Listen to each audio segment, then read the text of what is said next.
Good morning, good evening, good afternoon, and welcome to another episode of Movement Radio. I am Chip Hazard. I'm Talon Williams. And I'm Chad Queen. Shout out to Roger Sierra and Braden Howard. They could not be with us tonight, but they are here with us in spirit. It is week They didn't 11. fucking die, bro. Here with us in spirit? Jesus Christ. That was a little dark. You never heard that expression before? Here with us in spirit? Yeah, at Stay a for funeral. someone. You can stay with someone living or dead.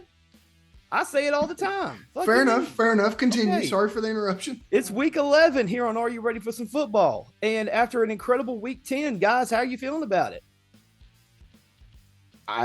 Go ahead and say excited. it, Chip. I know you're happy about it. I am. I mean, Yes. there were really good games. Yes, There was some really shitty. There was some really shitty primetime games. Well, hold on. One primetime game we will talk about here in just a second because two of the three were really shitty. Yes, they were really shitty. Can I ask you this? Have we called the 9:30 a.m. games primetime games? Because they should be, wouldn't you think? Standalone games or primetime games? I guess those would be primetime games. I mean, don't know. I don't know that the it might be NFL primetime calls for- those primetime games, but it might be primetime games for Germany or England. Is primetime just at night? Well, yeah, primetime is the overall term that is used in television to describe anything between the hours of 7 and 10. That is considered primetime. Okay. Just wanted to make sure because, I mean, I understand that concept, but it's a standalone game, so I didn't know what we were going based off on that. So I would consider it a primetime game because it's primetime over in the and it's other international. countries. Yeah, it exactly. only happened four times this year. So anyway, sorry, Chip. Go ahead. Yeah. No, you're fine. But there was some really, really good games on that I didn't think were going to be as good as they were. Mm-hmm. You know, that Browns Ravens game. Yes. I mean, we said that was going to be a good game, but it was better than I thought it was going to be. The Texans Bengals game was a banger. Fire. Yes. The Steelers Packers game. Steelers Packers was good too. Steelers Packers was fantastic to watch. It was a good defensive game. The Titans, not the Titans Bucks. That game was trash. The Falcons. For the Titans, Cardinals, it was. No, the Falcons Cardinals game was them Cardinals banger. with Kyler.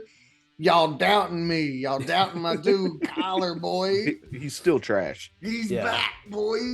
He's still trash. Yeah. And then that Monday, we'll get into it more. But that Monday nighter, that Bills Broncos game, holy shit! Is it appropriate? Hold on. Is it appropriate to call that an upset? Because let's face it, the Bills have not been the Bills. They haven't been the Bills. It's still an upset. Well, when we get to the game, an upset.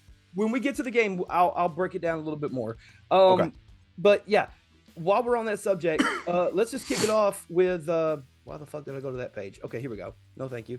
I guess let's just kick it off straight up with the Ravens and the Browns, man. The Browns 33, the Ravens 31, had that last second field goal at the end. That interception by, was it Needleman Jr., I think?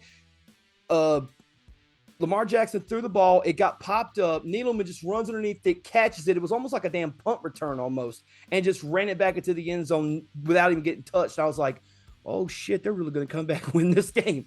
How'd you guys feel about Browns-Ravens?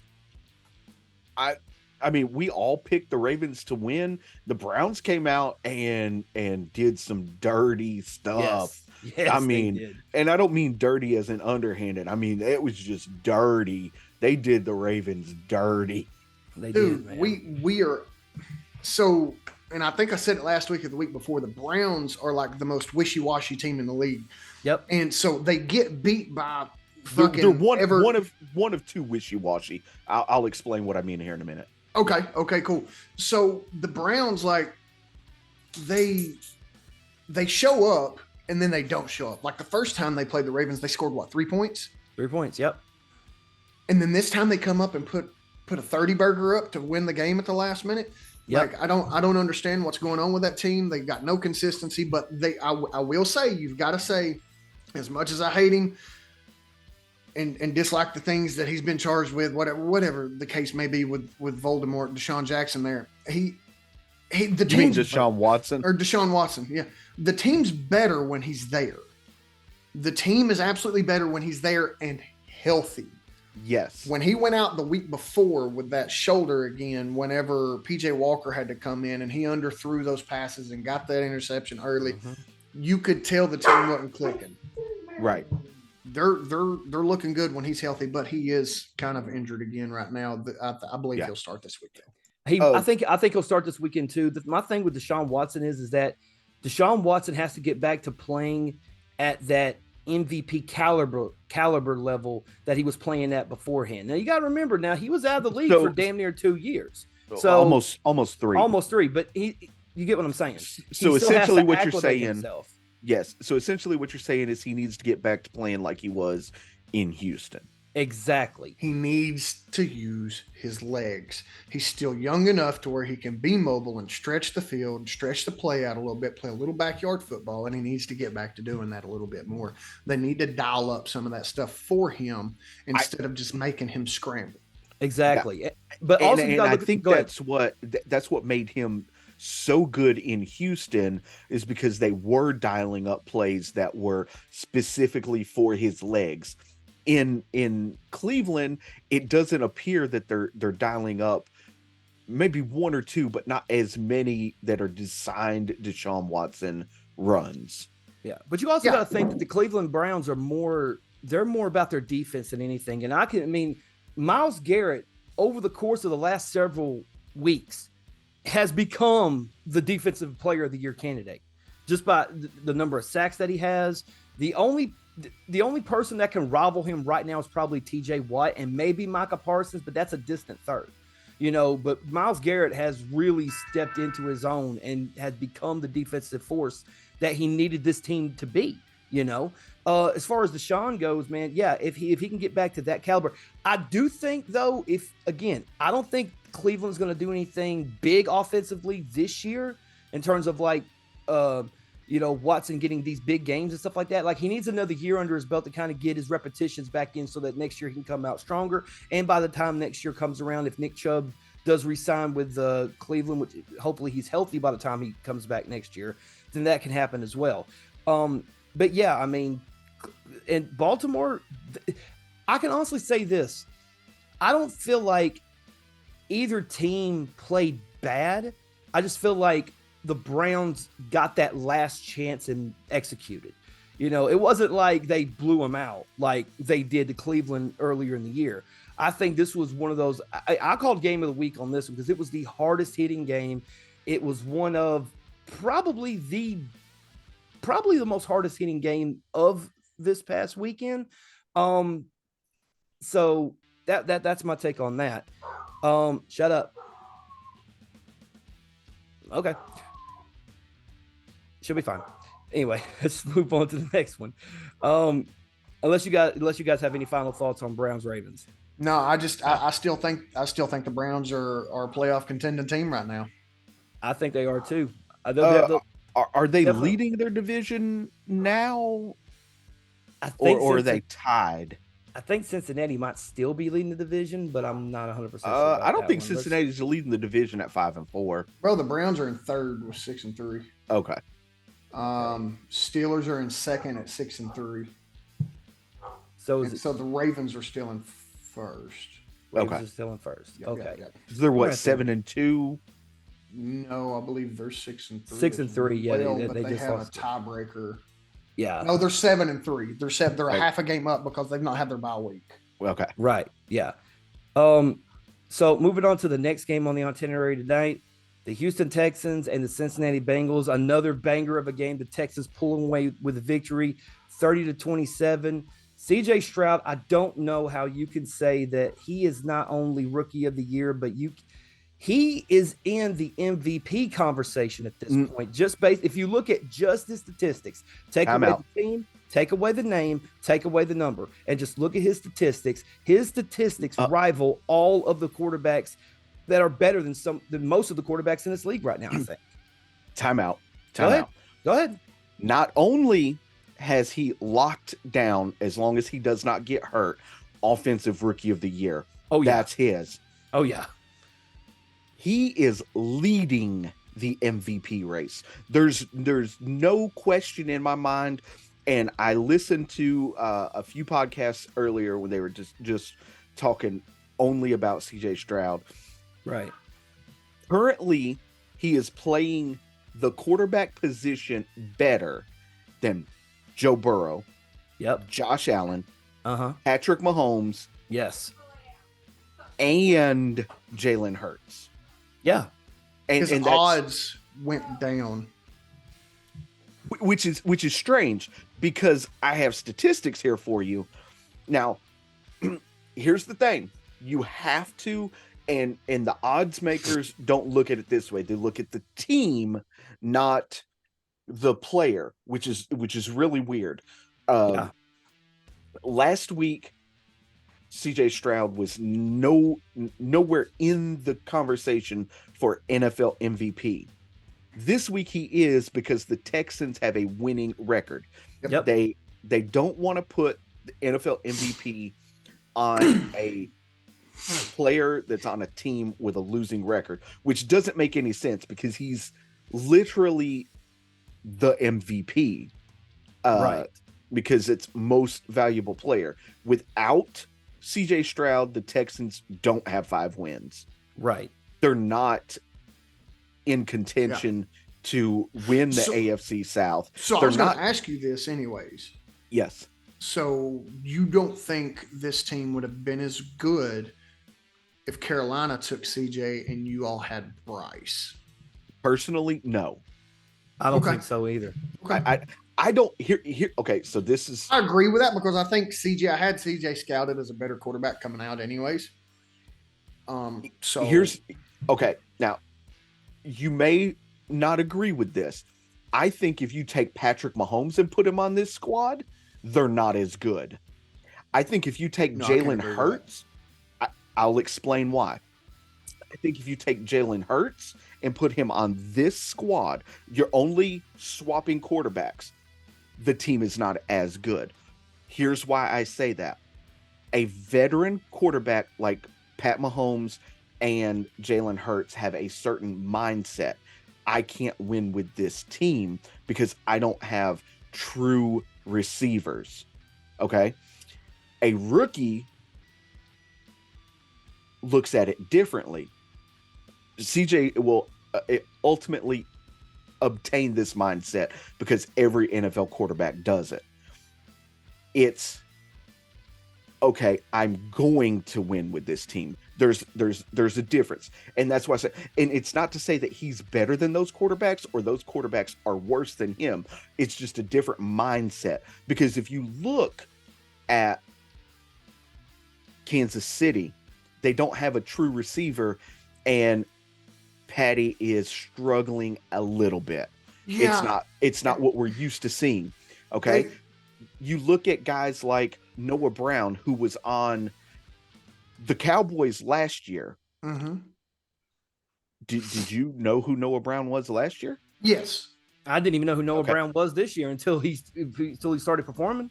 He's a true number 2 wide receiver in the NFL right now. Because I don't know if he's going to get the playing time he deserves coming up in the next couple weeks. Right. But that's because of CJ Stroud. Nico Collins, who's been in the league for 3 years, right? Mm-hmm. All 3 years he's been in Houston. Mm-hmm. You've never heard his name until this year. CJ Stroud. See, the thing that I don't think, and I understand what you're saying. Let me preface this by saying I understand what you're saying about the mindset and all that. I don't think you could have took 2 more humble guys to use an example for. So I think those are bad examples. That's just me, because Pat Mahomes does make it work, and he's real chill, and he's always kind of level-headed about most things. Jalen Hurts doesn't talk a whole lot. He comes out, he does his job, he goes about that way.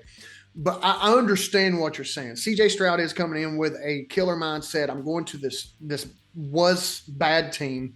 I'm going to have to earn my spot from a below mediocre quarterback at Davis Mills. And then I'm going to have to come in and I'm going to have to outperform.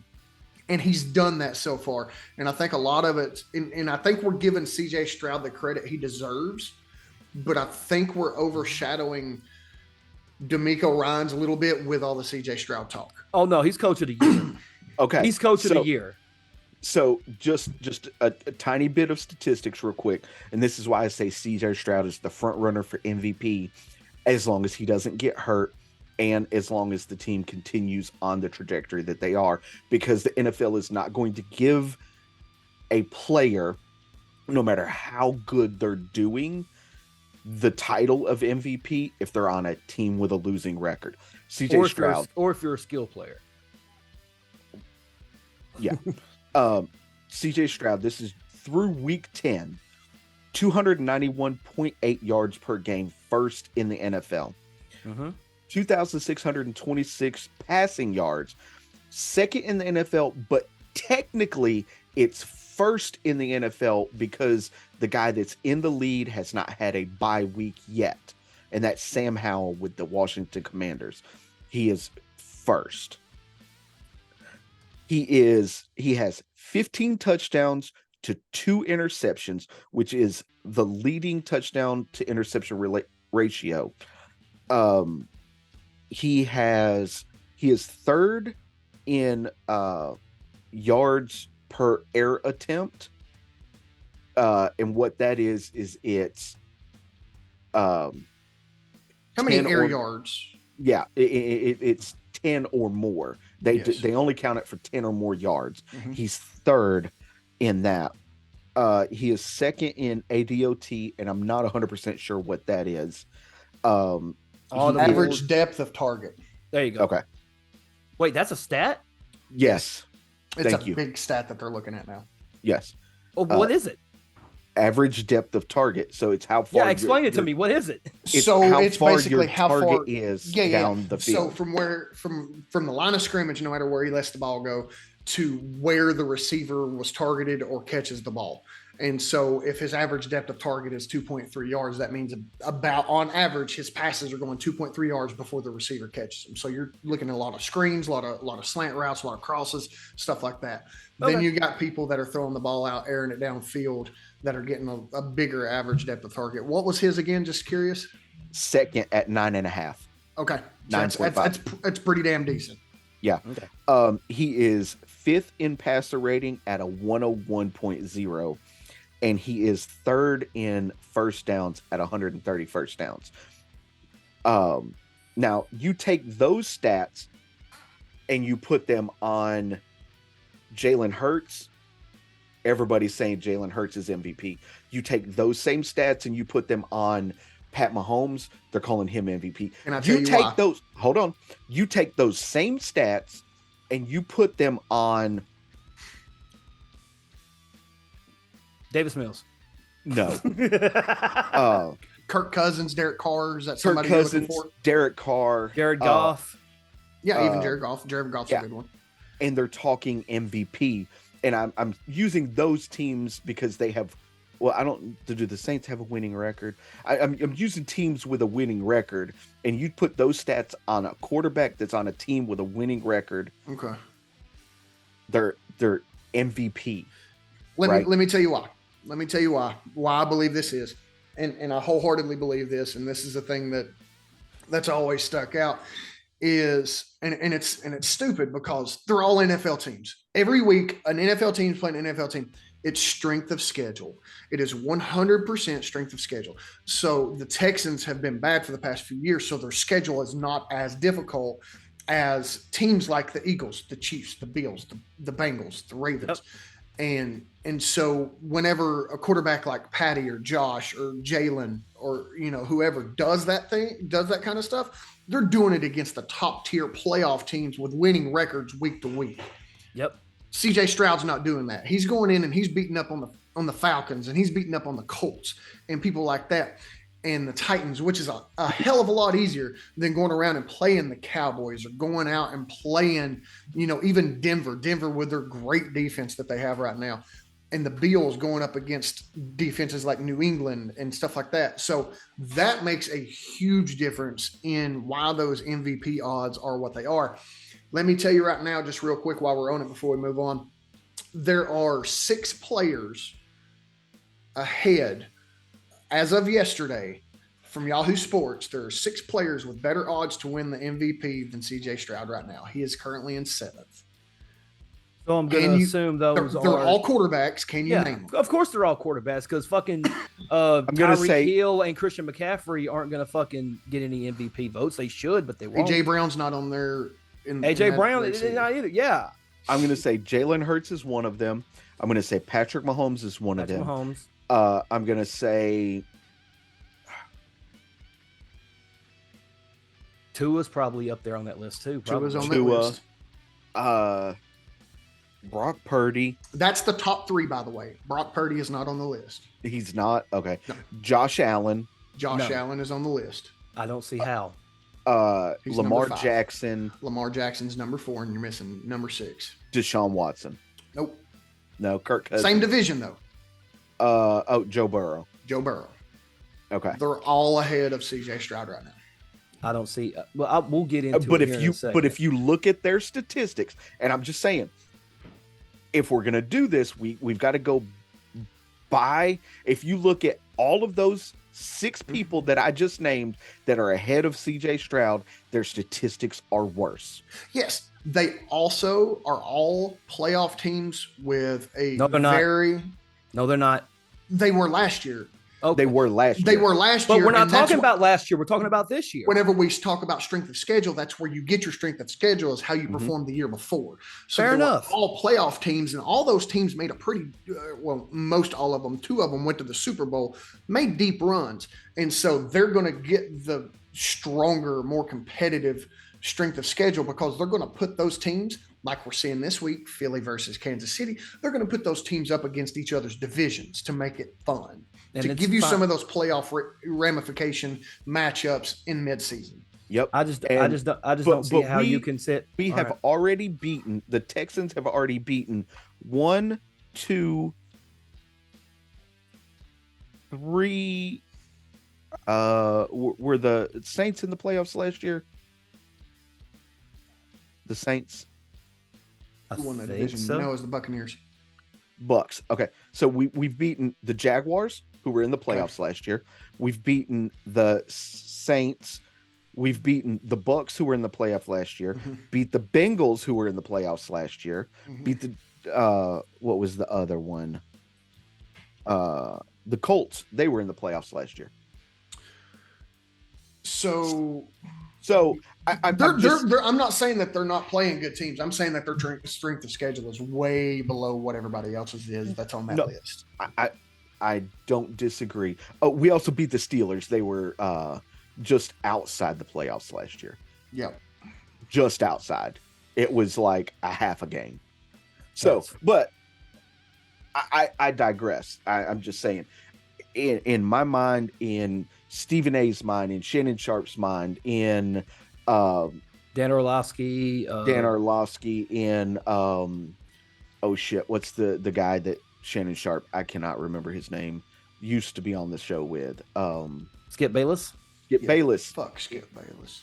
I'm just saying, those guys all said CJ Stroud is the number 1, like he's front runner for MVP. Bro, he's playing like it. I'm glad the Homer could vent for a minute too. That was fun to listen to. I'm sorry. No, you're good, bro. It was fun. That's probably why he cut me off 5-6 times in that because I wanted to get my shit out before your long-winded ass went. oh, like I'm long-winded. What the fuck? All right. Well, speaking of a quarterback that doesn't deserve MVP consideration, by the way, the Dolphins and the Eagles were on bye this week, so we're not going to be talking about our teams. But let's talk about this. Let's talk about this trash ass. Well, I won't say trash ass Monday nighter because the game itself was actually pretty good. It was good back and forth. But the Denver Broncos beat the Buffalo Bills 24-22. Last second field goal to win the game. What'd you guys think of the Monday nighter? It was the best, worst game I've seen in years. It was an absolute atrocious football game that ended up coming down to the wire. Yes. Can I say that I would say week, there are so many times, and it happened to Josh Allen twice, whatever. Interceptions coming out of receivers' hands when they're wide fucking open is driving me batshit crazy. I don't understand how they still put that on the quarterback. That shouldn't go against the fucking quarterback. It just shouldn't. And I think I don't think it should either. I was watching the Peyton and Eli cast, the Manning cast, a couple weeks ago, and Keyshawn Johnson was on there, and he said anytime he sees interceptions on a quarterback at the end of the year, he cuts them in half. Because that's about how many times a receiver pops the ball in the air, somebody tips it at the line, something stupid happens, and he takes about half of them away. We need to get rid of that stat. It shouldn't be an interception on them. It should be against the skill player. But anyways, no, the game was hard to watch. It was so hard to watch. Hold on, but it was of the three prime. It was so games, entertaining. It was the best. It was so entertaining. The best of the three. Bro, it's like watching your neighbor's house be set on fire. Like, you don't want it to happen, but you're going to sit there and watch it. Like, it is a car crash that you can't turn away from. Yeah. How many neighbors' houses have you tried to set on fire recently, Chad? That seems like I'm not saying that sounds like you come talking experience or some shit. Well, I used to be a firefighter, so yeah, I've seen a lot of houses on fire. But no, it was an atrocious game. It was so fun to watch. All the mistakes, the fumbles, the turnovers, the back and forth. Neither offense could get going down the field. They both had a couple of good drives, like really good drives. And then it was like they disappeared for another quarter and a half. It blew my mind. So are the Bills not as good as they were last year, or are they just unlucky this year? The Bills were great, and they were going to be really good this year, and they're still going to get it figured out. They're missing half of their defense right now. Half of their starters are gone. That offensive line, I said it before multiple times on here, and I'll say it again. Josh Allen is a fucking hero in my book because that dude is fantastic making stuff happen. That offensive line is atrocious. It is terrible to watch. It hurts my heart to sit there and watch a quarterback that good with that much talent just get destroyed and have to run outside the box all the time because his offensive line can't hold a block for 2 seconds. All right. Now, do you remember earlier when you said that the Browns are the most inconsistent team in the NFL? And I said they're one of two. The Bills are the other team that I think are the most inconsistent. Like, the Bills and the Browns it's like 1A, 1B for inconsistency because they show up and they will mollywop people. And then the next week it's like, okay, Bills got this game on lock. And then they get mollywopped. And I'm like, where the hell? Like, what happened from when your days ago to this 7 days? But the thing about it is, do you guys not realize that since Josh Allen has come into the league, in his tenure in Buffalo, he has already thrown 97 interceptions in his career so far. That is the most in the past. How long's Josh Allen been in the league right now? 6 years. 6 years. It's the 5 years. Yeah. It is the most amount of interceptions thrown in the last 5 years was by Josh Allen. Yeah. Now, are they all his fault? They're not all his fault. No, he's having to run towards the sideline every play. He's having receivers wide open, pop the ball up 10 yards behind him in the air for a safety to catch. It's majority of them are not his fault. Now, the one last night on that corner hitch route that he threw, that was his fault. That was absolutely it was bad timing. He come out of the ball late. It was terrible. So I'm not saying that he's not to blame here, but the dude needs help. Stephon Diggs by himself is not enough. Stephon Diggs might be out. Have you not been hearing the gossip?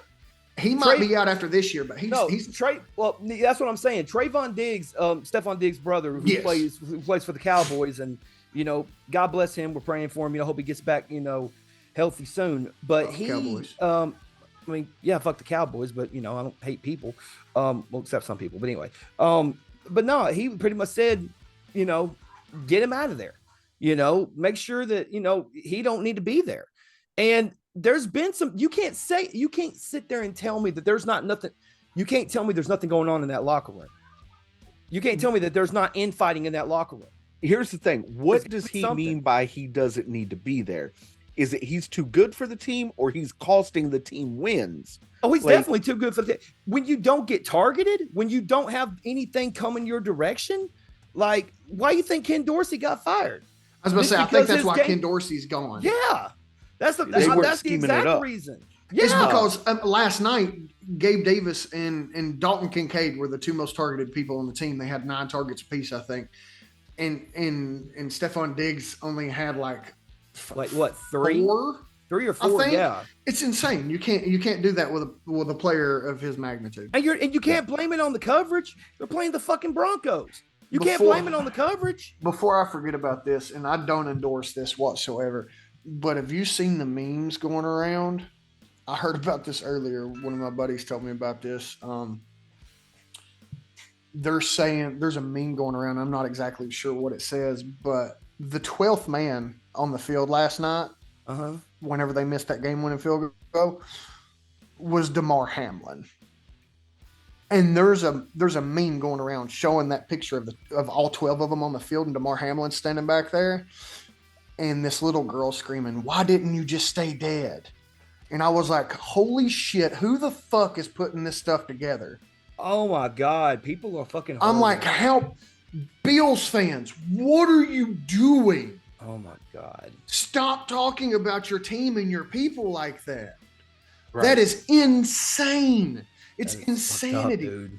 That's fucked up, man. How do you say that over a ball game that you lost mid-season? Right. And technically, you didn't lose it. On.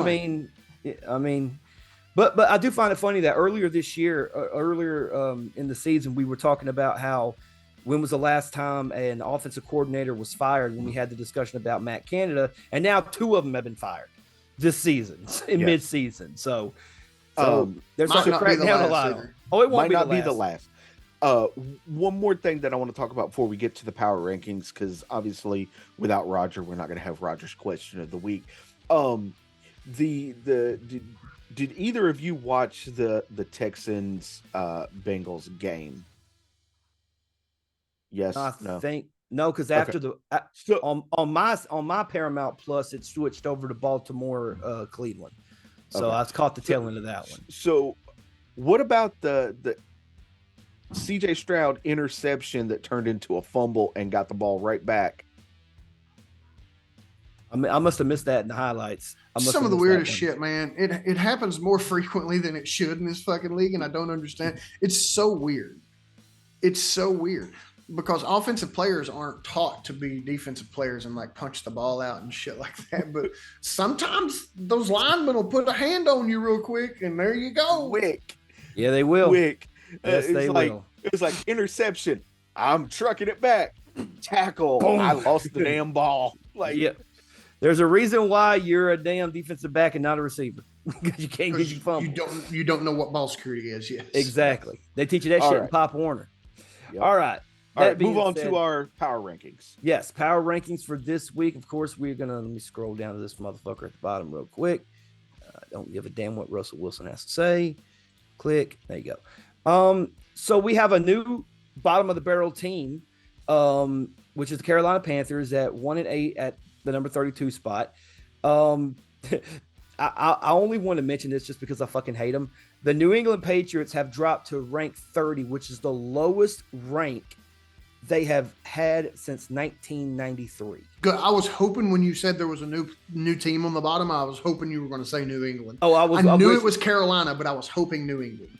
Which I think, what is Belichick done after this season? Did they already make a statement or something like that? Saying Belichick might not make it through the season. They Belichick said might last not week. Yeah, he might not make it back. If he went to 2 and whatever, week. they're not. It's not looking good. All right. Well, that being said, let's scroll up through here. Let me see if I can find our teams. Apparently, all of our teams are pretty high up on the list. The Denver Broncos have jumped up 4 spots to number 20. Let me scroll through up here. Scroll up through here. Oh, the Buffalo Bills dropped all the way down to 14 after this loss this week. All right, at number 10, we have the Houston Texans jumping up 5 spots to the number 10 spot. At number 9, bumping up 1 spot, we have the Cleveland Browns. At number 8, dropping down 4 spots, is the Jacksonville Jaguars. At number 7, bumping up 1 spot, are the Dallas Cowboys. At number 6, staying at 6, are the Miami Dolphins. At number 5, bumping up 2 spots, are the San Francisco 49ers. At number 4, bumping up one spot, are the Detroit Lions. At number 3, bumping down one spot, is the Baltimore Ravens. Bumping up one spot to the number 2 position is Kansas City Chiefs. And number 1 is the Philadelphia Eagles, just like it was last week. Any questions, any thoughts on these power rankings this week? I as a fan, I would not have put Houston in the top 10. I also would have dropped Jacksonville out of the top 10. Agree and I with think both of those statements. and I think that the Broncos should be a little higher because of the quality of opponent that they beat. Totally agree. But I don't know who I would replace in the top 10 by Texans and Jaguars. Seahawks. Seattle, Seattle. And then I don't know, toss up between Cincinnati and Pittsburgh, maybe. Yeah, Pittsburgh, Cincinnati. Yeah, both of those teams should. Yeah. Well, maybe record, not Cincy. Maybe not like, Cincy because they did just lose. Cincinnati's going to make the playoffs. We're not worried about Cincinnati as much as we are Buffalo, correct? Or am I wrong in stating that? Because I'm not. I'm not worried for either of them, but I'm not worried as much about Cincinnati. I'm not worried in Buffalo. I just don't have any faith in them. I would give you that. I'm probably less worried with Cincy than I am Buffalo because Buffalo's now going to have a new offensive coordinator. I'm more worried about Pittsburgh than both of those teams. Yes. What worries me the most about Cincy is, can T. Higgins and Jamar Chase stay healthy? T. Higgins is not playing this week. He's not playing Thursday night. I didn't think he would, no, and he's not. I'm worried about Jamar Chase's back because that's what he's been dealing with. It's a nagging situation right now, from what I understand. But yeah, he seems to be staying steady, getting out there. I mean, he's taking his veteran days at practice and shit like that. But yeah, of course, yeah. All right, let's move on to this week's games. Yes, we're gonna start off with our Thursday nighter. We got Bengals versus Ravens. Ravens by 3.5 with the over under at 46.5. It's gonna be a good one. Why the hell is it not letting me see? It should be a great primetime game. It should be, on paper, it should be a great primetime game. Now we already know that T. Higgins is not going to play in this game. Jamar Chase is probably going to play, but I'm wondering if he's going to be limited, kind of like he was in the Texans game. He was a little limited in the Texans game. They didn't use him as much as they used him, but it was more of a decoy. But I see what you're saying. I think another week added on here, he's going to be fine. Yeah. But I do have the Ravens winning this game. But I think it's going to be one of those close, like down to the wire field goal games. I don't think it's going to be a blowout by any means. What was the over under again? Over under 46.5. Yeah. With Baltimore by 3.5. Yeah. I think it's going to be tight, but I think Baltimore probably will pull it off. I'm going to go Baltimore in this one. Yeah, I've got Baltimore going on this one too. I mean, looking at the defensive rankings right here for the Bengals, 30th in total yards given up per game, 25th in passing yards, 30th in rushing yards, which is going to kill them this game because not only is Ravens quarterback one, their RB one, but they've got Keaton Mitchell, they've got Gus Edwards, they've got Justice Hill. They're going to run all over them. Plus, they're middle of the road in points given up somehow. With those stats, they're only 16th in points given up. They only given up 21.3 points a game. But no, I think Lamar comes in and he bumps his odds for MVP a little bit more on this one, and I think the Ravens take it. Don't forget about you still got Zay Flowers, still got Rashad Bateman, and OBJ has actually not been playing. He's been playing. He's been healthy, so he's been playing good. So feed the ball to Mark Andrews. Mark Andrews, put OBJ's ass on the bench. You don't need on the other side of the bench. You don't on the need other side of the bench. He's not been playing bad. I think he actually scored this past week, but he's the wide receiver 3 on this team in my eyes, behind Zay Flowers and behind Rashad Bateman. And if you're counting Mark Andrews, he's wide receiver 1 or target 1 for that team. Yeah. Yeah. Roger and Braden are also going Ravens here. They did send me their picks. That's so, what scares me. Okay. That's exactly what happened last week with the Browns, and that's what scares me. Yes. Next up, we're going to talk about Arizona Cardinals versus the Houston Texans. Houston is a 4-point favorite with the over-under at 47.5. Obviously, you guys know I'm riding with my Texans. I think they're going to win this game. The Cardinals looked good against the Falcons. They beat the Falcons, which is something the Texans didn't do. So that does worry me a little bit. Kyler Murray being back out there, even though I disagree with Chad that he's a great quarterback, he is good enough to run this offense. But I also think that the Texans defense, they're clicking better than they were against the Falcons. They're looking better. So I'm riding with my Texans. I got Texans to win this one. I also have the Texans to win this one. I think CJ Stroud against the Arizona defense is going to be a little bit easier of a task than Kyler Murray versus the Texans defense. So I'm going to go with the Texans to win this one. Go ahead, pick the Cardinals. Go ahead. I went back and forth on this one a lot. I really have. I'm still not sure. I'm looking right now. Man, oh man, oh man, oh man, oh man, oh man. I don't know. Texans are at home, but I'm going Cardinals.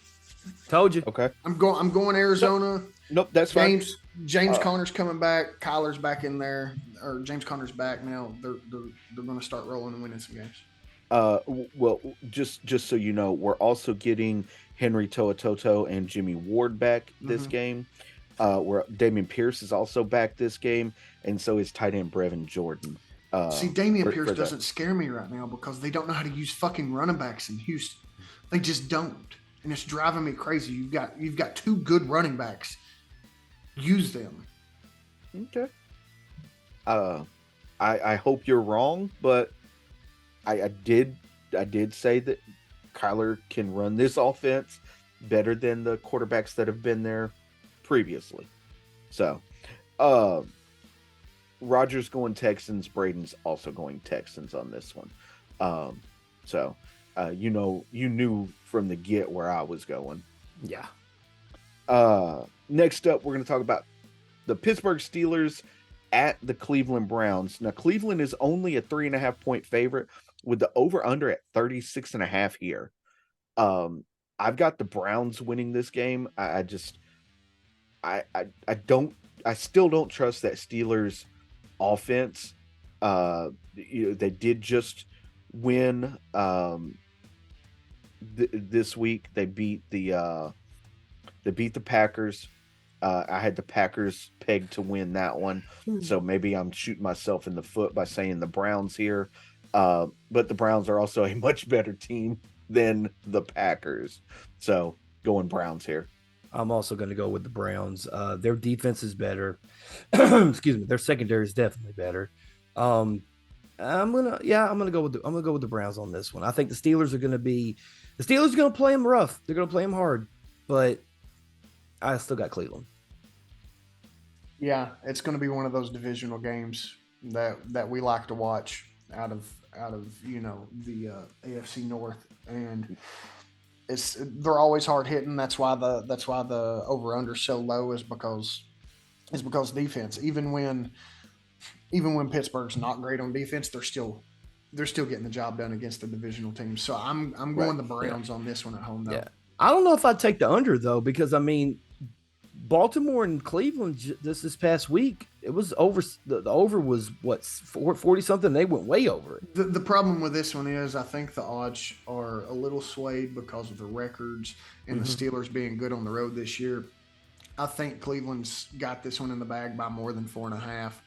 Yeah, definitely more than 4.5. Yeah, I just don't think the Steelers' offense is clicking like it needs to be to put up points against this defense in Cleveland. I agree.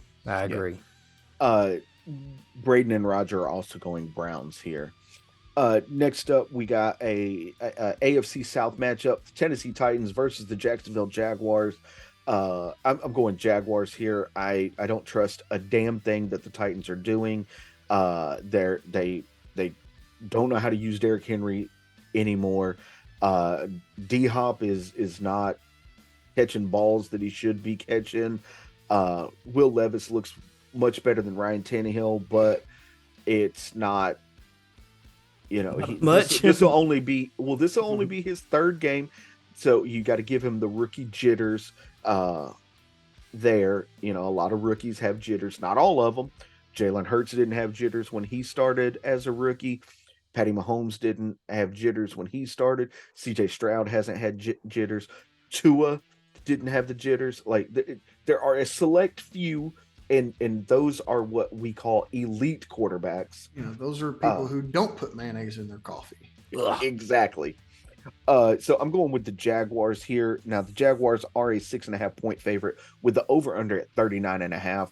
And I think that's a good stat line because the Titans didn't even make it into the fucking end zone last week. So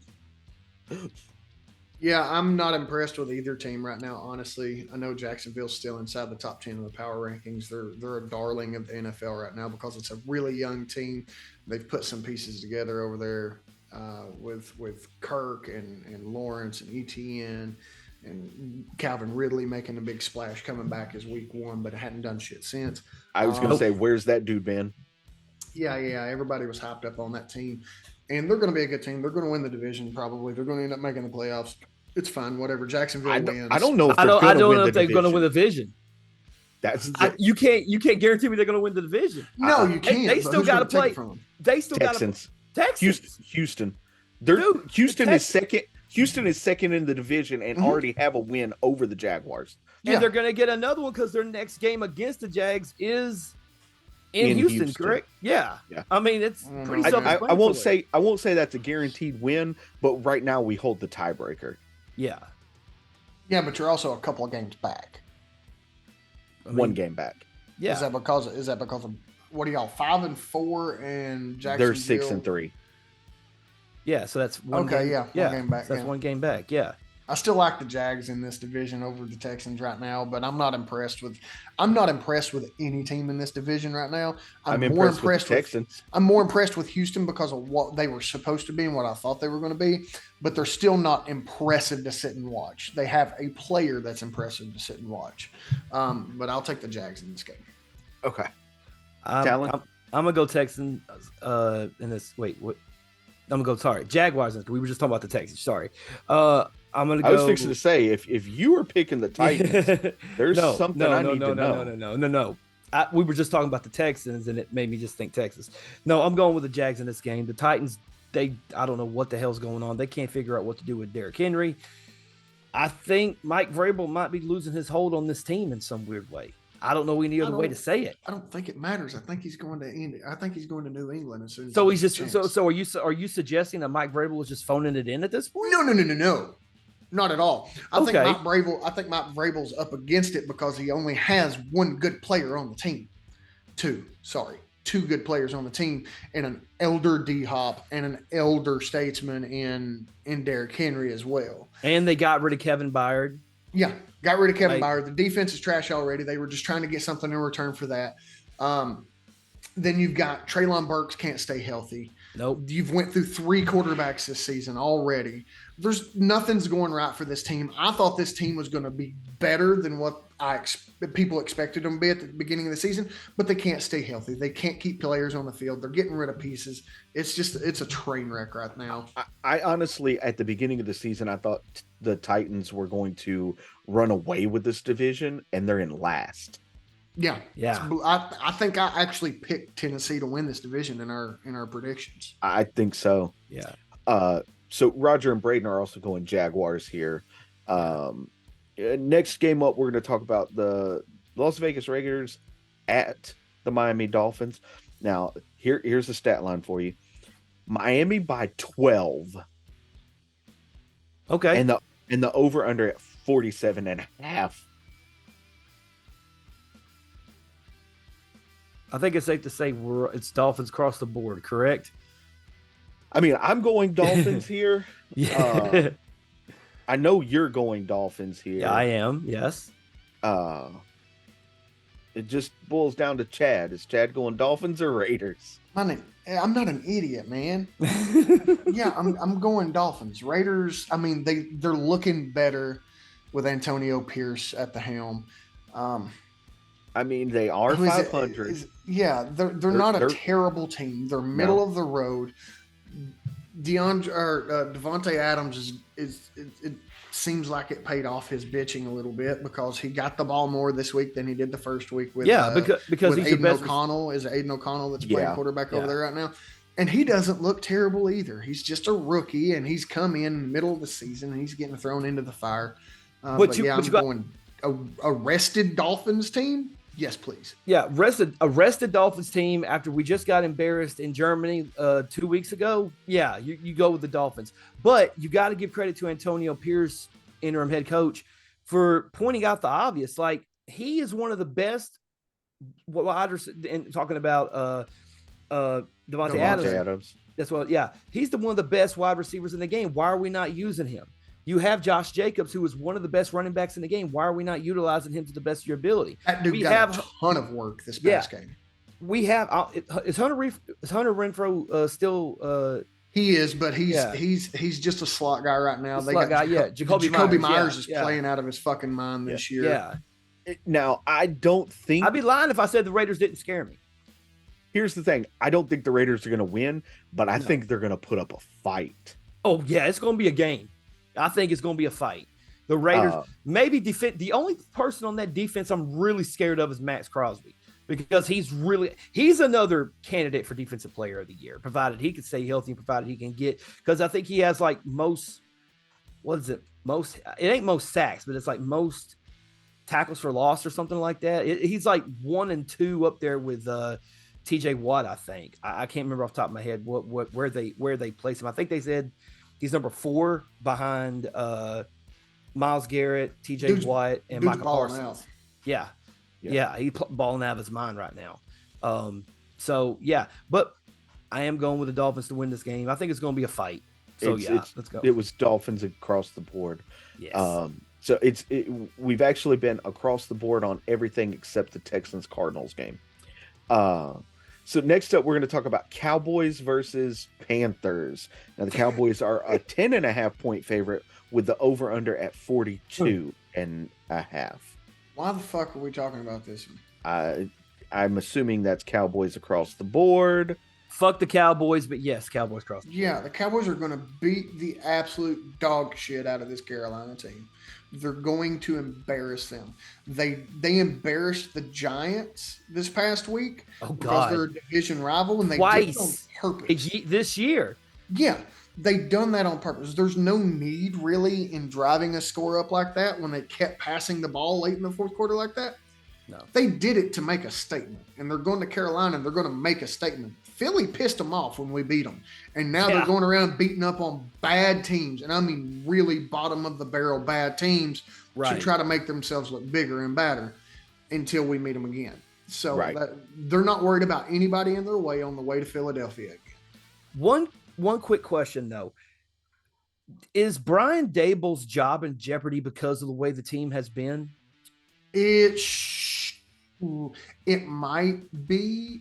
I'm trying to figure out which side of this I'm on, because there's it should be because of the record, but he's fine. And then there's it shouldn't be because of what he done last year, but he should be on the hot seat.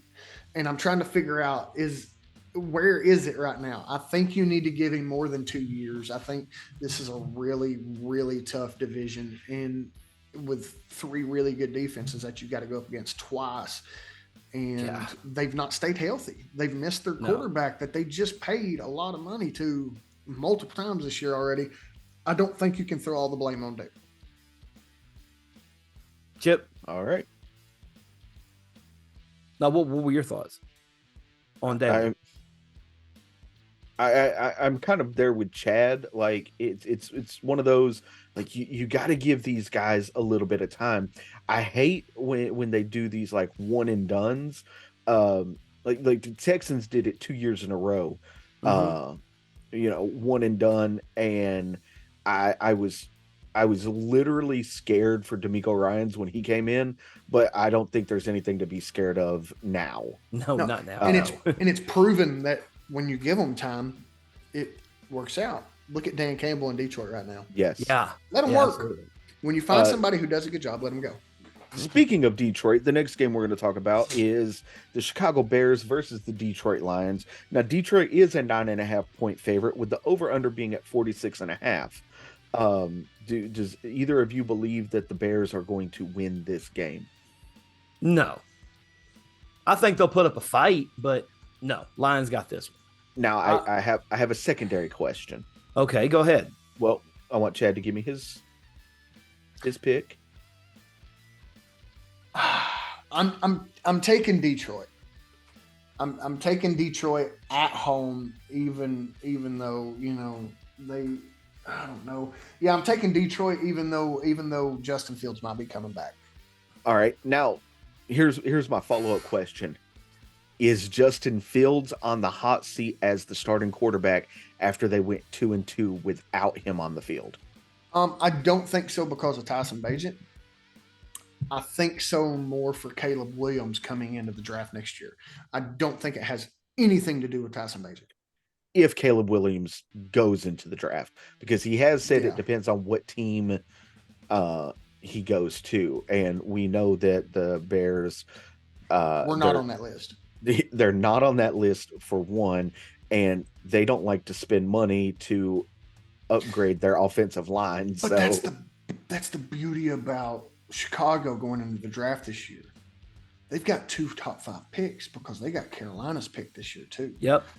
They can trade one down. They can trade that number 1 spot down that Carolina's going to gift them. Mm-hmm. They don't have to take Caleb Williams. They've got a very competent quarterback. I still believe in Justin Fields. I do too. If they put some pieces on that offensive line, so that kid is not continuously running for his life. It's the same thing in the with Bills. Josh Allen. Yes. Or they could do the things like, hey, Carolina, you want your pick back? Give us a couple of offensive linemen, we'll give you a pick back. Carolina is way too invested into Bryce Young, and that is their guy. They've already said that. This is our guy. Yeah, he's not performing like CJ Stroud or Anthony Richardson was, but this is our fucking dude, and we're running with him. So I don't think it'll be that. I think you might look into somebody like, say, the Raiders that might want to move up and snag a quarterback. Oh, yeah. That's or the Rams. Or the Rams. The Rams could definitely. That's a big. Those are 2 big market teams. That's going to be really good for a young guy like Caleb Williams that wants to buy into the team, that wants a big share. Well, not only that, he's already on the West Coast. Yep. Well, okay. Well, that's the thing. Would a team be willing to go for that deal, though? As far as explain why. And I hate USC. Let me preface this. We know these talents don't come along very often. Okay. Caleb Williams is a true quarterback. He is going to be a good quarterback in the NFL. He's probably the most NFL ready quarterback that should be coming into the draft this year. Yeah, but maybe even more so than all 4 of them, or all 3 of the first round picks last year, up there with CJ Stroud. I think he is that caliber of a player, if not better. But and we're going to see what happens. But hold on, because you yourself has even said that every single pick in the draft is a game of chance. It is. But you want to sit down when you go to Vegas. You sit down and you play the game. Not that you enjoy the most, but you have the best odds at. That's what you should do when you go to Vegas. That's what you should do when you go into an NFL draft. This player is proven, and he's not only proven that he's a great player, he's smart. He's already talking business before he's out of the college stadiums coming into an NFL team. They want somebody like that on their team. Okay. Somebody that's not only going to come and play for them, but is going to invest themselves, their body, their time, and their well-being into the team. Okay. So with that, just so that I'm clear here, Caleb Williams, when he gets drafted, wants to have somewhat stock ownership, something like that, within the team that drafts him, correct? Yes, I Okay. don't think any team is going to give him that on a rookie deal, but it could be something that's implied, like On his if next contract. if you stick around past your rookie deal, we can put some incentives in here for you. I don't think there's not a single NFL team right now that is willing to give up any stake like that in a contract. And I think if they do, that sets precedent for every other player, not just quarterback, but player that comes into the draft that is projected to be a top 10 pick, to say, okay, but if you draft me, you have to give me, you know, vested ownership into this team. And I just don't see any of the 32 or potential expansion teams in the future saying we'll do that. Right. Well, if I could finish my point for just real quick, let's just say, just for the sake of argument, that they do give him this. Let's just say, even as a rookie, let's just say, just for example, the Raiders pick him up and he wants a little bit of stock ownership in the Raiders. He comes in and he fucking sucks. What then? Do you say, okay, we're going to buy your stock back from you? Do we, trade you off? And then if you do trade him or get rid of him or cut him or whatever you do, I think does he have that same attitude toward the next team? I mean, where does it go?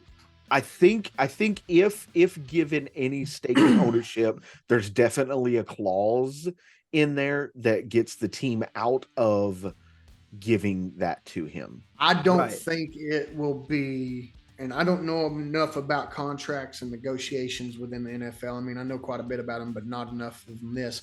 But I don't think it'll be something, hey, I get this stake right now. This will be an after retirement type deal if he does get it done. So if they do say, okay, come in, boom, we got you, we're going to give you this stake, but wait, pause, time out. It's going to be in this contract. Fulfill this contract, hit these initiatives or incentives. We'll get you that, but it's going to be after you're done. And I think that would be okay with him, because that sets him up for after the NFL. If something does happen to him, big injury.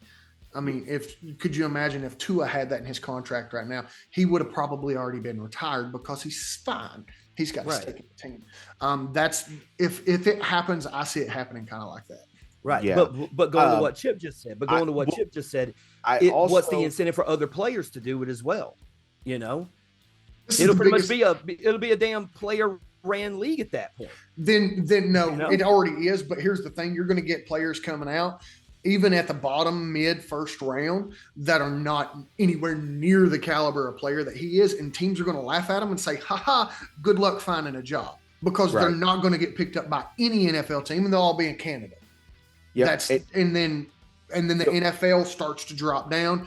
Players will start coming back in because it's easier to get in. It's a cycle. Yeah.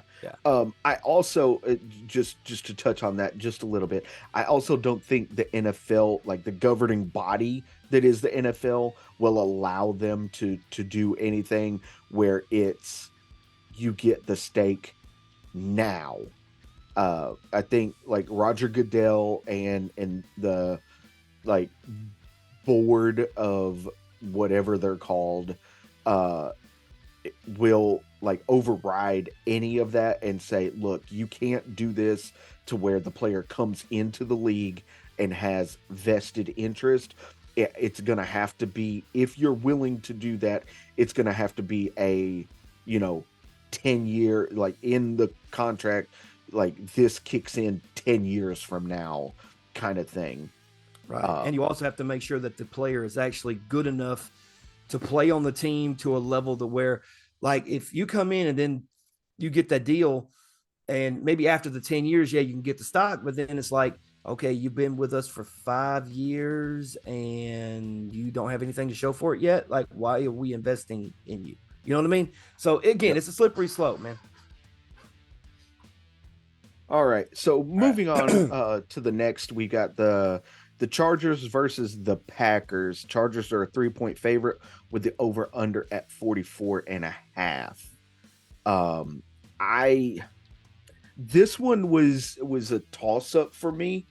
I'm going with the Chargers to win this one, and solely the reason for that is because the Packers burned me last week. This one was super close in my decision making. It was close for me too, but I'm leaning toward the Chargers. I trust Justin Herbert more than I do Jordan Love, so I'm gonna go with Chargers. All right, Chad. I've got the Chargers down. Okay, I'm changing it to the Packers. You are? Because of what I said. Are you mad? No. I've had the Chargers on my list all week. Okay. And I guess I just disregarded the game that they just played against the 6-3 team that went down to the wire. They played a pretty good Steelers team and pushed them to it. And Jordan Love played pretty well against J.J. Watt and those guys. And so, yeah, there's just so much. Keenan Allen might not be playing. He's injured right now. Mike Williams is already out. Quentin Johnston has not done anything. Austin Eckler's the only piece they got besides Justin Herbert. I just think this is going to be if the Packers do win, it's going to be a full team win. I'm going to change my pick to the Packers here. All right. Interesting. Here's the thing. I'm not saying that the Chargers are going to blow out the Packers. It's just the Packers burned me last week. I want the Packers to win this game. I really do. They burned me last week, and I think the Chargers are gonna just eke it out, just barely. So we move on from there to the New York Giants versus the Washington Commanders. Washington is a 9.5-point favorite with the over under at 37.5.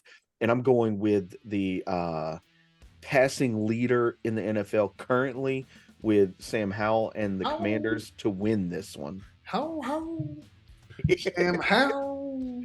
No, Yes. I'm going Commanders on this one too. It's just a weird team. It's going to be a weird game. The Giants are just really, really bad right now. So I'm taking the Manders. All right. Commanders. Yeah. I'll say like you just agree with him just to agree with him. Who? I already said that I was going with the Commanders. No, it's like every time somebody says something, you're just like, yeah. No, I mean, because he made some good points. The Giants are a terrible fucking team. They are fucking terrible. I almost would say that they're worse than the Carolina Panthers, and they only have one more win than the Panthers. Oh, they're definitely worse than the Carolina Panthers. At least the Carolina Panthers try. But I'm going with Washington on this one as well. The Giants suck. I think it's Washington across the board, right? That it is. That it is. Next up, we've got the Tampa Bay Bucks versus the 49ers. The 49ers are 11.5-point favorite with the over-under at 41.5. Are anybody going with the Bucks here? I just need to know. No. Okay. No. Baker's not fully healthy.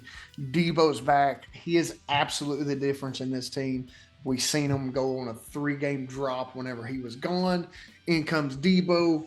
Points go back up. Ball starts getting spread out. Brock Purdy's got a release valve there. It's the Niners are going to put massive points up against this Bucks team. Yeah, it's gonna be a. Don't just agree with him. No, I'm just saying. Told me. You agree with everything everybody else says. What are you talking about? I just said no. Okay. No, I'm gonna also go with the 49ers. He's the host of the segment. He's supposed to do that. I'm going 49ers. All right. That's 49ers across the board, by the way. Next up, I was a little iffy on this game. We got the Jets versus the Bills. Now, the Bills are a 7-point favorite with the over-under at 40.5. If the Bills continue to play like they have been, the Jets are going to win this game. I've got the Bills on my list to win this game. But which Buffalo team shows up is my question. A new interim offensive coordinator coming in and going, I know what'll work. Let's hyper target Stephon Diggs, Josh Allen. Let's get you to air that fucking ball out downfield every now and then to Gabe Davis. And when you need to check down Dalton Kincaid right here, let's run a simple offense. Get it to your playmakers. Bills win this one pretty big. Josh Allen will be pressured all fucking game by Quinnen Williams in that defensive line, though. That defensive line is disgusting, and they are fun to watch in New York. Alan, where are you going? Are you going with your favorite team, the Jets, or Do it. your other favorite team, the Bills? Do it. Do it. Do it. Come on. Shut the fuck up. I need a pick. All right. I think the Bills are going to win, but it would not surprise me if the Jets. Pick? Yeah, I got the Bills to win, but it will not surprise me if the Jets somehow pull this win off. It's that could be a spoiler warning for this week. I don't know that it's actually a spoiler, because if you look at it, it would be an upset alert. It would be an upset. Yeah, this is an upset alert game. Here's the thing: I don't know that it's true upset, because the Jets are 4-5 and the Bills are 5-5. Jets on the road with a bad quarterback. I don't know. I don't trust it. That's one of those. If you say it. Wait, time out. You say a bad quarterback, but ain't that the same quarterback that beat you? Absolutely. Okay. Yeah. No, So I'm I'm not saying it doesn't mean that he's good. Never said he was good. I'm just saying he beat the best team. People have been beat by, like, I don't know, fucking Jamarcus Russell before. Like, it doesn't mean they're good. Yeah. Marcus Russell. Wait, who lost to Jamarcus Russell? He didn't. I don't think he left the league winless. Hold on. All right. Well, while you're go ahead. That up, I will say that there is the old saying that a blind squirrel finds a nut every once in a while. A dead clock's right twice a day. So, so next we move on. While you're looking that up, with Seahawks versus Rams. Now the Seahawks are a 1-point favorite with the over under. Yeah, the Seahawks are a 1-point favorite with the over under at 46.5. I've got Seahawks to win this game. I think the Rams are just terrible right now. I think the reason that spread is like it is because Matt Stafford's coming back, which is going to bump up Puka Nacua and Cooper Kupp really big. Yeah. Even an injured, not 100% healthy Matt Stafford is better than Brett Rippin' Farts over here. Thanks. Shout out to Brett Rippin' Farts. Oh my God. But no, they I think they actually cut him anyways. He played so fucking bad in those 2 starts for them that they let him go. And that's when they signed Carson Wentz. Or they signed Carson Wentz, and But no, I'm taking Seahawks here. All right. I'm also going Seahawks here. I am also going Seahawks here. And to answer the question a minute ago, Jamarcus Russell had a career record of 9-22. He beat 9 teams. He beat 9 teams. 9 motherfuckers. Yeah. All right. So that was Seahawks across the board. Next up, we move on to our Sunday night football game. We have Josh Dobbs and the Minnesota Vikings versus the Denver Broncos, who just beat the Buffalo Bills. Okay. The Denver is a 2.5-point favorite with the over-under being at 43.5. Now, this is going to be played in Mile High Stadium in Denver. Where are you guys going? I have no fucking clue. I'm riding with the Vikings. I'm riding with Josh Dobbs. I've seen this dude get hot before at UT over here at Tennessee. I've seen it. I've seen it firsthand. That's a homer pick. No, it's not even that. This dude is making plays. He's running the ball. He's averaging like 37 yards a game on his feet. He's getting first downs. He's moving the sticks for this team. Even if Jay Jettis doesn't come back, they're going to be able to move the ball better than Josh Allen and them did last night against the Denver Broncos or Monday and be good to go. I think I got the Vikings in this one. I'm also going Vikings here. I think Josh Dobbs is finally on a team that is suited for his play style.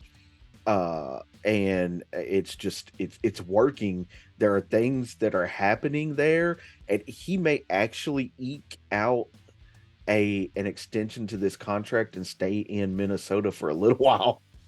I think it's funny because this seems like the first time that Josh Dobbs is on a team that wants him as opposed to a team that settled for him. Yes. You think Arizona settled for him? Absolutely. They signed him 2 weeks before the start of the season. They didn't want him. They thought Kyler had a chance to come back before he did. And so this is a team that went out. They didn't even start him. They went out and seeked Josh Dobbs because of the way he was playing in Arizona to bring him in just in case. They were absolutely going to give the rookie a shot, but then he got hurt. And Josh Dobbs came out there and was ready to go, and they've been riding high with this dude ever since. Wait, so before Kyler, who was it? Clayton Tooney or something like that? Before Clayton Tune is the rookie. Gotcha. Yeah, they started Colt McCoy, then they cut him. Yeah. No, Colt McCoy never seen the field this year. It was Josh Dobbs started the season. Josh Dobbs got signed 2 weeks before. In Arizona? I thought Colt McCoy saw the field. I don't think so. Let me go back and look real quick. Go ahead. Okay. Where are you going here, Talon? Vikings or Broncos? Fuck it. I'm going to say Broncos. I'm going to say the Broncos pull off the win. At this point, this is literally one of them games where it could go either way for me. So fuck it. I'm going to go Broncos. All right. It was Josh Dobbs that got the start week 1. Okay. Rodgers is going to go with the Broncos, which I would expect. That's his team. And they just had a really good win.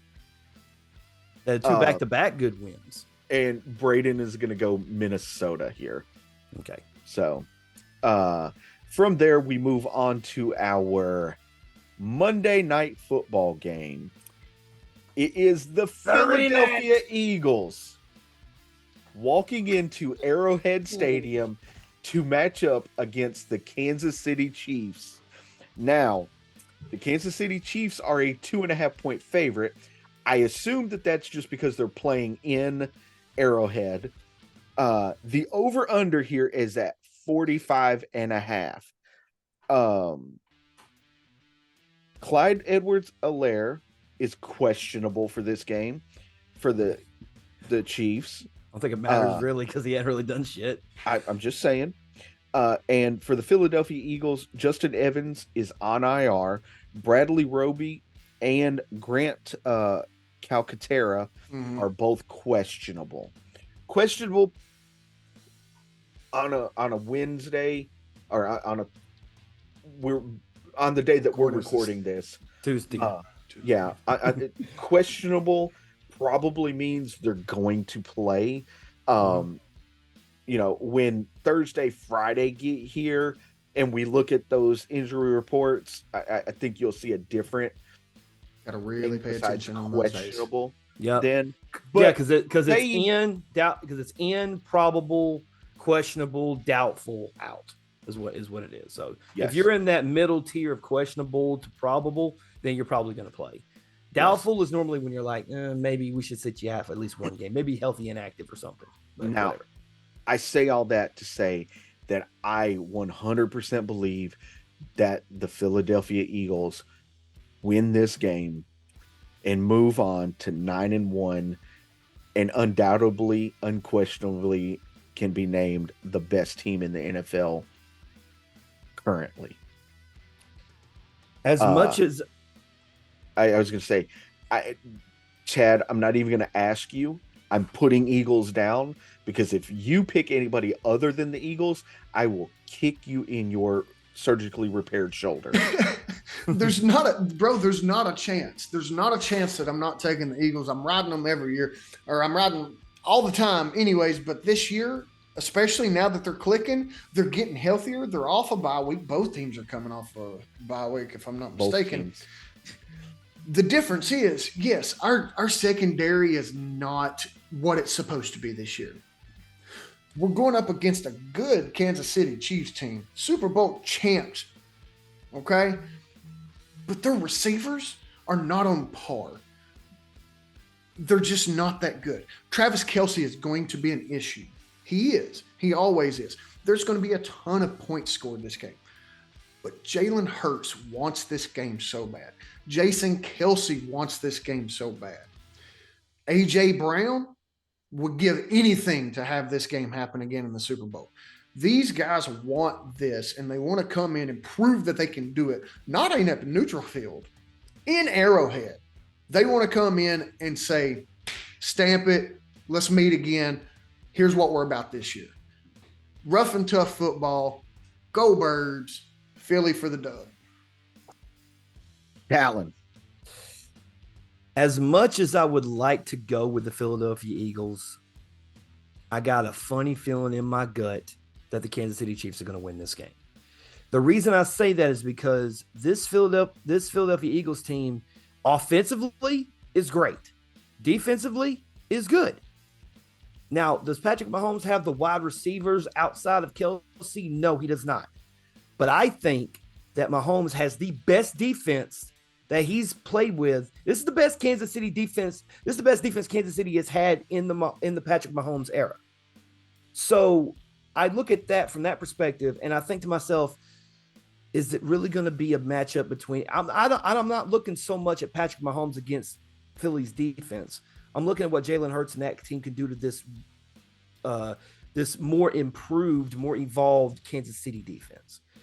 And when I look at it from that perspective, I'm looking at it as, okay, these two teams are going to be, it's going to be a fight. It's going to be, it's going to be a scratch and it's going to be a fight. I think it comes down to a last second field goal, maybe a last second fourth and goal or a last second fourth down, maybe to try to get the score. But I just got that gut feeling. Like, I'd love to see the Eagles win, but I got to go with Kansas. I got this weird feeling Kansas City is going to pull off the victory. I hate to say it, because I'm sick of I'm just as sick of the Kansas City Chiefs as everybody else is. They are the new New England Patriots in my eyes. They're the new so dynasty. Much easier to watch, so much more fun to watch in my eyes.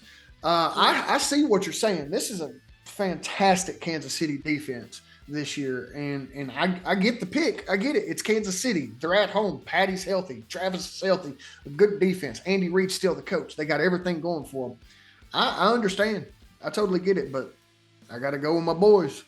If you're secondary, and this is what my mind's thinking, because they don't really have that other than Travis Kelce, they don't have anybody good at wide receiver. Rasheed Rice, but you know who's going to be on him. You know, who are you putting on Rasheed Rice? Rasheed Rice. I mean, I think it'll probably be Slay. Slay, yeah. But Bradbury can handle him as well. I would say, honestly, is Rice going to be in the slot, or is he a one or a two? Rice moves around a little bit. Okay. He does a lot of. If you're going to do that, then you put Slay on him. You make sure, because I would put Bradbury on Smith-Schuster. Mm-hmm. I would take Sky Moore. I don't know. I'd probably. You could probably run cover 3 on Sky Moore, and you could probably still keep him within, of course, 15. Sky Moore is not what he was supposed to be. Dude, he isn't. But I mean, I don't know. Who's everybody else got? Who's everybody else got, Chip? Roger's going Chiefs. Braden is going Eagles. Yes.